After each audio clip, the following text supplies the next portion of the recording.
الحمد للہ رب العالمین والعاقبۃ للمتقین والصلاة والسلام علی سید الانبیاء والمرسلین نبینا محمد وعلی آلہ وصحبہ اجمعین۔ معزز خواتین و حضرات، السلام علیکم ورحمۃ اللہ وبرکاتہ۔ مدکر پروگرام میں ہم آپ کا خیر مقدم کرتے ہیں۔ آج ہمارے دورے کا 5واں دن ہے اور آج کا ہمارا موضوع ہے روزے کا دیگر عبادات سے تعلق۔ اللہ کے فضل اور توفیق سے اس عنوان کے ضمن میں ہم نے قرآن و حدیث کے دلائل کی روشنی میں 9 عبادات سے روزے کے تعلق کو واضح کیا ہے، تاکہ اس ماہ مبارک میں ان عبادات کے کرنے میں مزید خشوع اور خضوع اور حسن پیدا ہو جائے۔ روزے کا دیگر عبادات سے تعلق، اس میں سب سے پہلی عبادت روزہ اور توحید۔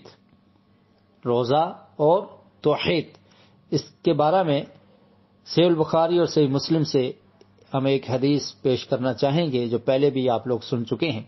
عبداللہ بن عمر رضی اللہ عنہما بیان کرتے ہیں، قال قال رسول اللہ صلی اللہ علیہ وسلم بني الاسلام على 5: شهادة ان لا اله الا الله وان محمدا رسول الله واقام الصلاة وايتاء الزكاة والحج وصوم رمضان۔ نبی کریم صلی اللہ علیہ وسلم نے ارشاد فرمایا کہ اسلام کی بنیاد 5 چیزوں پر ہے، ان میں سب سے پہلی چیز شہادت اللہ الہ الا اللہ، اس بات کی گواہی دینا کہ اللہ کے علاوہ کوئی الہ اور معبود نہیں ہے۔ اور اسی حدیث میں وَأَنَّ مُحَمَّدًا رَسُولُ اللَّهِ کہ محمد صلی اللہ علیہ وسلم اللہ کے رسول ہیں، نماز کو قائم کرنا ہے، زکوٰۃ ادا کرنی ہے، حج اور وصوم رمضان، رمضان کے روزوں کا بھی ذکر ہے۔ تو بعض علماء کے نزدیک زمانہ جاہلیت کی تمام عبادات میں شرک آ چکا تھا، جتنی بھی عبادات تھی ان میں شرک آ چکا تھا سوائے روزے کے، جہاں نذر و نیاز، مناجات، طواف، حج، ذبح، سجدہ، تمام عبادات غیر اللہ کے نام پر صرف کی جاتی تھی، وہاں کوئی ایسی دلیل نہیں ملتی کہ روزہ غیر اللہ کے نام پر رکھا جاتا ہو۔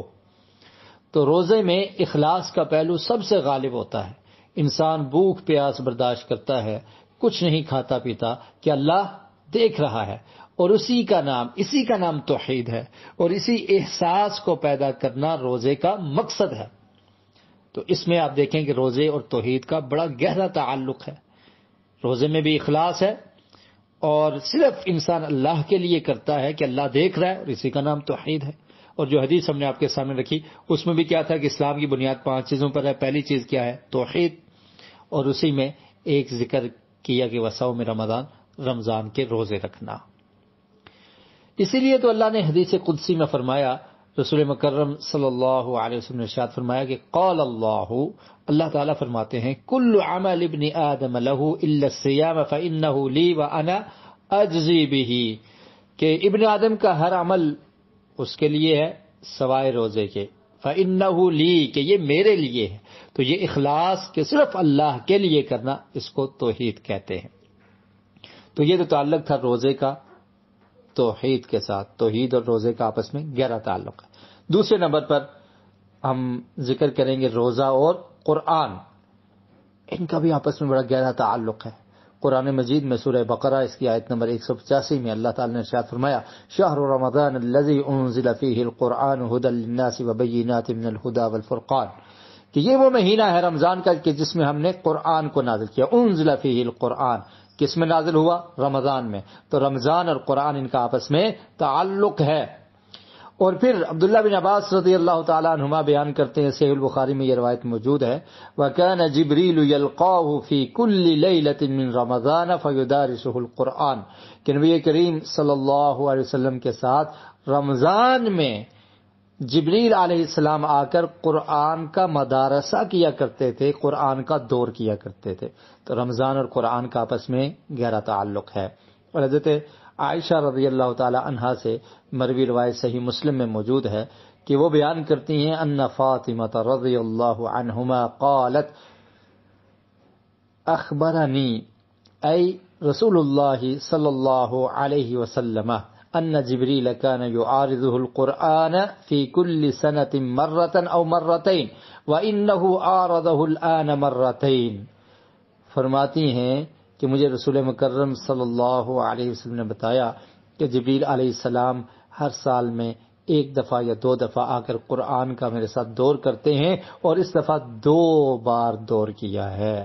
تو مجھے یہ محسوس ہوتا ہے، میں یہ دیکھتا ہوں وَإِنِّي لَا أَرَى الْأَجَلَ إِلَّا قَدِ اقْتَرَبَ، کہ اب اللہ کے پاس جانے کا وقت قریب آ گیا ہے۔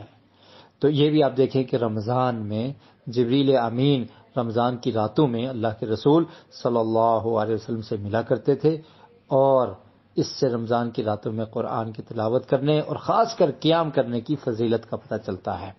تو روزے اور قرآن کا بھی گہرا تعلق ہے۔ تیسرے نمبر پر ہم ذکر کریں گے روزہ اور نماز۔ نماز دین اسلام کا دوسرا اہم رکن ہے۔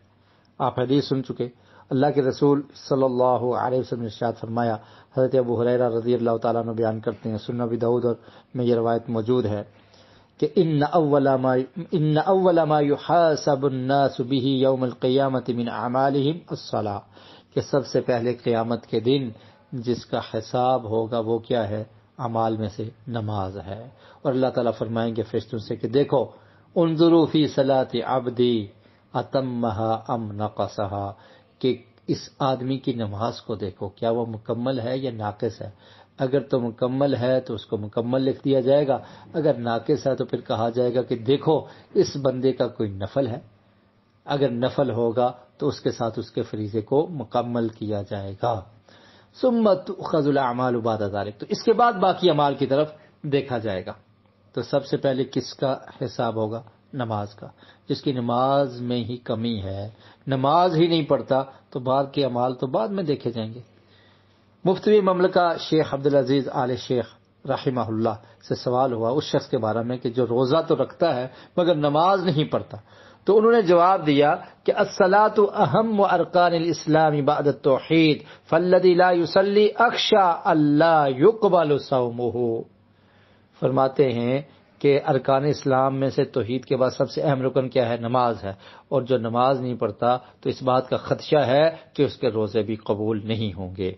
کیوں؟ وجہ یہ بیان کی کہ لِأَنَّ جَمَاعَةَ مِنْ أَهْلِ الْعِلْمِ يَرَوْنَ أَنَّ تَرْكَ الصَّلَاةِ كُفْرٌ، کیونکہ اہل علم کی ایک جماعت کا یہ خیال ہے کہ نماز کو ترک کرنا یہ کفر ہے۔ تو جو نماز نہیں پڑھے گا تو اگر اس نے کفر کا ارتکاب کیا ہے تو پھر اس کے روزے کہاں قبول ہوں گے؟ تو لہٰذا روزہ اور نماز کا بھی آپس میں گہرا تعلق ہے۔ چوتھے نمبر پر ہم ذکر کریں گے روزہ اور سخاوت اور انفاق فی سبیل اللہ۔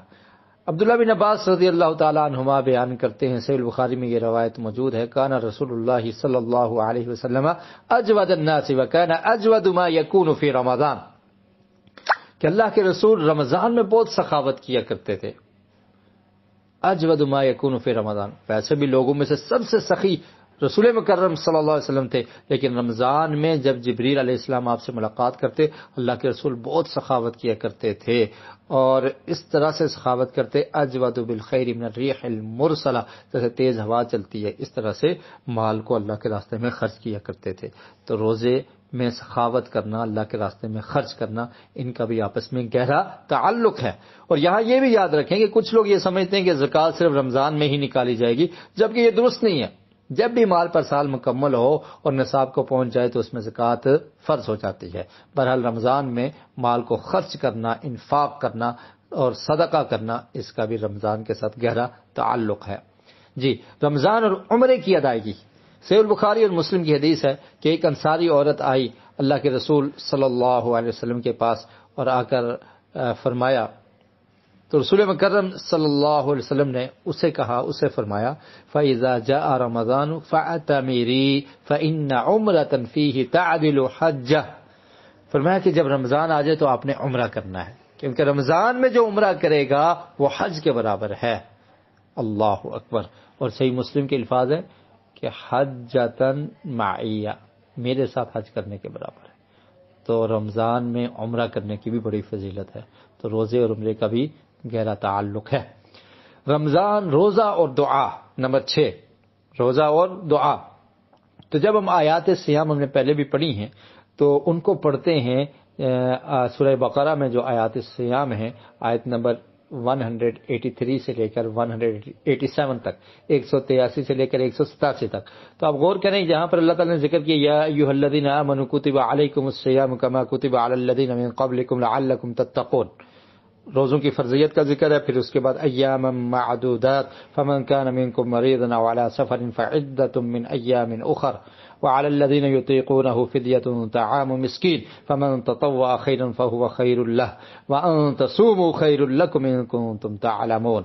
رمضان کی فرضیت کا ذکر کہ تم پر روزے فرض کر دیے گئے ہیں جیسے تم سے پہلی امتوں پر فرض تھے تاکہ تم متقی بن جاؤ، پھر فرمایا کہ گنتی کے چند دن ہیں اور پھر اس کے کچھ احکامات بیان کیے، اور اس کے ساتھ ہی آیت نمبر 186 آپ دیکھیں، ایک آیت کے بعد وَإِذَا سَأَلَكَ عِبَادِي عَنِّي فَإِنِّي قَرِيبٌ أُجِيبُ دَعْوَةَ الدَّاعِ إِذَا دَعَانِ فَلْيَسْتَجِيبُوا لِي۔ ٹھیک ہے، فرمایا کہ جب آپ سے میرے بندے پوچھیں میرے بارے میں تو بتائیے کہ فَإِنِّي قریب، میں قریب ہوں، أُجِيبُ دَعْوَةَ الدَّاعِ، میں دعا کرنے والے کی دعا کو قبول کرتا ہوں جب وہ پکارتا ہے، جب وہ دعا کرتا ہے تو اسے چاہیے کہ وہ میرے حکموں کو مانے، فرما برداری کرے اور مجھ پر ایمان لائے تاکہ وہ کامیاب ہو جائے۔ اس سے پہلے بھی آیت نمبر 85 میں 84 میں احکام الصیام، سیام رمضان کے روزوں کی فرضیت اور اس کے بعد اس کے جو احکامات ہیں اس کا ذکر تھا، اور پھر درمیان میں دعا کا ذکر کیا۔ اس کے بعد احل لکم لیلۃ الصیام الرفث الی نسائکم، پھر دوبارہ سے احکام الصیام بیان ہو رہے ہیں، تو درمیان میں دعا کا ذکر کیا۔ اس سے یہ ثابت ہوتا ہے کہ روزے کا اور دعا کا گہرا تعلق ہے، روزے کی حالت میں دعا قبول ہوتی ہے، یہ حدیث میں بھی ہے، اور یہاں بھی اللہ تعالی نے فرما دیا کہ جب بندے پوچھیں میرے بارے میں تو ان کو بتاؤ کہ میں قریب ہوں، اجیب دعوت الداعی، اور جو بھی دعا کرنے والا دعا کرتا ہے اس کی دعا کو سنا جاتا ہے۔ تو رمضان میں کثرت سے دعا کرنا یہ بھی ایک عبادت بھی ہے اور اس کا روزے کے ساتھ گہرا تعلق ہے۔ جی، روزہ اور اعتکاف، قرآن مجید میں سورہ بقرہ اس کی آیت نمبر 187 میں اللہ تعالی نے ارشاد فرمایا وَلَا تُبَاشِرُوهُنَّ وَأَنْتُمْ عَاكِفُونَ فِي الْمَسَاجِدِ۔ اسی آیت سے علماء نے استدلال کیا ہے کہ اعتکاف مساجد کے ساتھ خاص ہے اور گھروں میں اعتکاف کرنا درست نہیں ہے۔ تو روزے میں اعتکاف کیا جاتا ہے، اس کے بارے میں ہم ایک روایت بھی آپ کے سامنے رکھیں گے۔ بہرحال قرآن مجید کی اس آیت سے بھی یہ ثابت ہوتا ہے وَأَنْتُمْ عَاقِفُونَ فِي الْمَسَاجِدِ کہ اعتکاف مسجد میں کرنا ہے، اور اعتکاف کا اور روزے کا آپس میں گہرا تعلق ہے۔ اور ایسے ہی سورہ بقرہ کی آیت نمبر 125 میں اللہ رب العالمین نے جب ابراہیم اور اسماعیل علیہم السلام ان کو یہ کہا انطہر بیتی للطائفین والعاکفین کہ تم گھر کو، بیت اللہ کو پاک اور صاف کر دو، کس کے لیے؟ طواف کرنے والوں کے لیے اور اعتکاف کرنے والوں کے لیے۔ حضرت عائشہ رضی اللہ تعالی عنہا حضرت عائشہ رضی اللہ تعالی عنہا بیان کرتی ہیں کہ رسول مکرم صلی اللہ علیہ وسلم اعتکاف کیا کرتے تھے، یعتکف العشر الاواخر من رمضان، رمضان کے آخری عشرے میں آپ اعتکاف کیا کرتے تھے، حتی توفاہ اللہ عز وجل، یہاں تک کہ آپ اللہ کے سپرد ہو گئے، اللہ کے پاس چلے گئے۔ ثم اعتکف ازواجہ من بعدہ، پھر آپ کے بعد آپ کی اور آپ کی بیویاں ازواج مطہرات وہ بھی اعتکاف کیا کرتی تھی۔ تو رمضان میں اعتکاف اور آخری عشرے میں پیارے رسول صلی اللہ علیہ وسلم اعتکاف کیا کرتے تھے۔ ایسے حضرت ابو ہریرہ رضی اللہ تعالیٰ عنہ سے بھی مروی روایت موجود ہے، صحیح البخاری میں ہے کہ کان نبی صلی اللہ علیہ وسلم یعتکف فی کل رمضان 10 ایام فلما کان العام الذی قبض فیہ اعتکف 20 یوما، کہ اللہ کے رسول ہر سال رمضان میں آخری عشرہ 10 دن اعتکاف کیا کرتے تھے۔ جس سال آپ کی موت کا سال تھا، آپ فوت ہوئے، اس سال آپ نے 20 دن اعتکاف کیا۔ اور ایسے ہی ایک روایت ہے المسجد بیت کل تقی وتکفل اللہ لمن کان المسجد بیتہ بالروح والرحمت والجواز علی الصراط الى رضوان اللہ الى الجنہ۔ تو مسجد میں اعتکاف کرنا اس کی فضیلت، اور رمضان میں اعتکاف کرنا اس کی فضیلت ملتی ہے۔ تو روزے اور اعتکاف کا آپس میں گہرا تعلق ہے۔ چلتے ہیں نمبر 8 کی طرف، روزہ اور لیلۃ القدر۔ لیلۃ القدر کے بارے میں قرآن مجید میں ایک سورت ہے جس کو سورۃ القدر کہا جاتا ہے. اعوذ باللہ من الشیطان الرجیم، بسم اللہ الرحمن الرحیم، انا انزلناه فی لیلۃ القدر وما ادراک ما لیلۃ القدر، لیلۃ القدر خیر من الف شہر، کہ لیلۃ القدر میں ہم نے قرآن کو نازل کیا. اور آپ کو کیا معلوم کہ لیلۃ القدر کیا ہے؟ لیلۃ القدر، قدر والی رات، شب قدر، خیر من الف شہر، 1000 مہینے سے بہتر ہے. تنزل الملائکۃ والروح فیہا باذن ربہم من کل امر، اس میں فرشتے نازل ہوتے ہیں، روح الامین جبریل علیہ السلام نازل ہوتے ہیں اللہ کے حکم سے ہر معاملے کو لے کر.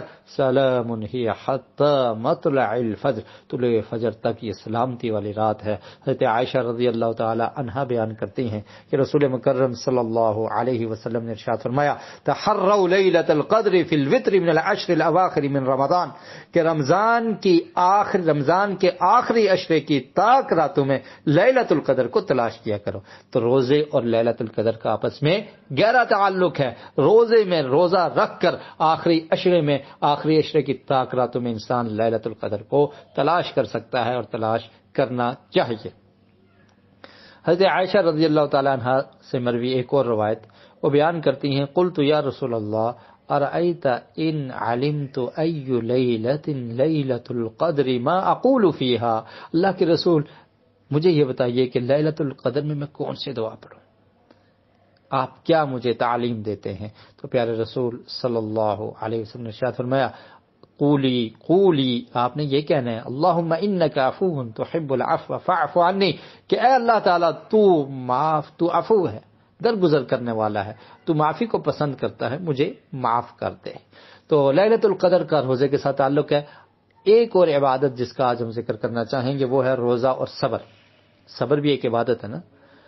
رسول مکرم صلی اللہ علیہ وسلم کا ارشاد ہے، سم شہر الصبر رمضان، رمضان کو شہر صبر کہا گیا ہے. تو صبر اور روزے کا آپس میں گہرا تعلق ہے. صبر 3 اقسام کا ہوتا ہے.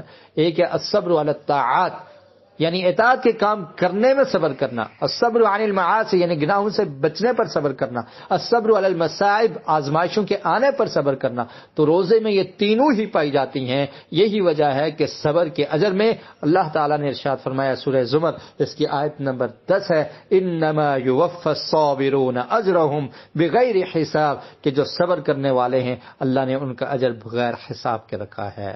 اور رسول مکرم صلی اللہ علیہ وسلم کا یہ ارشاد آپ پہلے بھی سن چکے ہیں، کل عمل ابن آدم له الا الصیام فانه لی وانا اجزی به، کہ یہ آدمی کا روزہ میرے لیے اور میں ہی اس کا بدلہ دوں گا، کیونکہ اس میں وہ صبر کرتا ہے. اسی لیے علماء نے اس چیز کو بھی ناپسند کیا ہے کہ روزے کی شدت کو کسی سے بیان کیا جائے، کیونکہ یہ بات صبر کے منافی ہے. تو روزہ ہمیں صبر کا بھی درس دیتا ہے. روزے اور صبر کا گہرا تعلق ہے. 9 عبادات ہم نے آپ کے سامنے رکھی ہیں. سب سے آخر میں روزہ اور صبر، اس سے پہلے روزہ اور لیلۃ القدر، پھر روزہ اور اعتکاف، روزہ اور دعا، روزہ اور عمرے کی ادائیگی، روزہ اور سخاوت و انفاق فی سبیل اللہ، روزہ اور نماز، روزہ اور قرآن، روزہ اور توحید. اللہ رب العالمین سے دعا ہے کہ اللہ تعالی ہمیں صحیح معنوں میں قرآن و سنت کو سمجھنے کی اور اس پر عمل کی توفیق نصیب فرمائے. وآخر دعوانا ان الحمد للہ رب العالمین.